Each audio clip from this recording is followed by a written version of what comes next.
Urbanco est une agence d'architecture, on est une vingtaine d'architectes à travailler ici.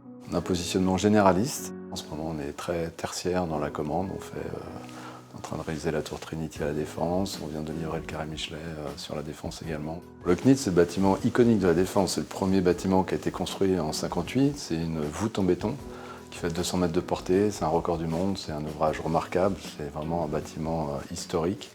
Dans les années 2000, Unibail a racheté l'actif, a lancé un concours auquel on a été associé pour rénover le bâtiment de 86 sous la voûte. Depuis peu, la SNCF a décidé de créer une gare sous le CNIT qui va permettre d'acheminer la ligne E. Et donc, le projet dont on s'occupe va être de récupérer les flux de la gare à travers le CNIT pour les redistribuer à l'échelle urbaine sur tous les quartiers alentours.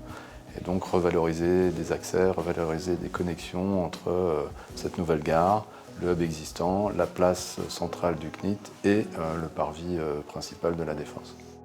La difficulté, c'est qu'on est dans un ouvrage à part. On a du bureau, du commerce, des congrès expos, espace public, un hôtel.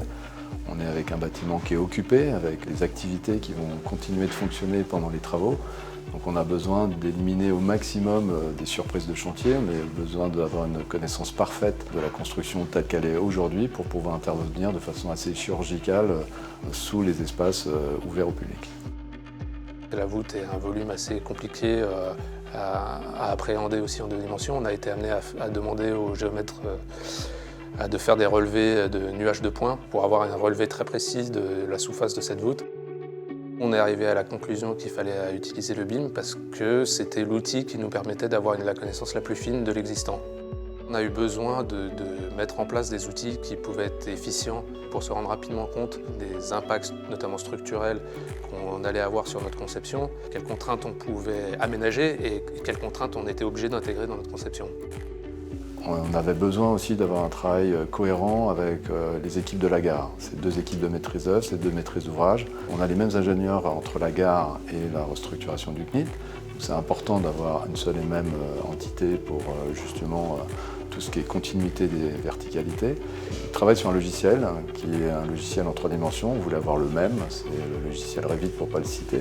Et c'était important aussi de partager sur les outils de conception pour avoir une cohérence globale sur les deux projets. Je pense que la valeur ajoutée de notre conception, c'est de valoriser les culées pour placer les accès principaux sous la voûte du CNIT, de voir la voûte, de la mettre en valeur, donc ça c'est les accès.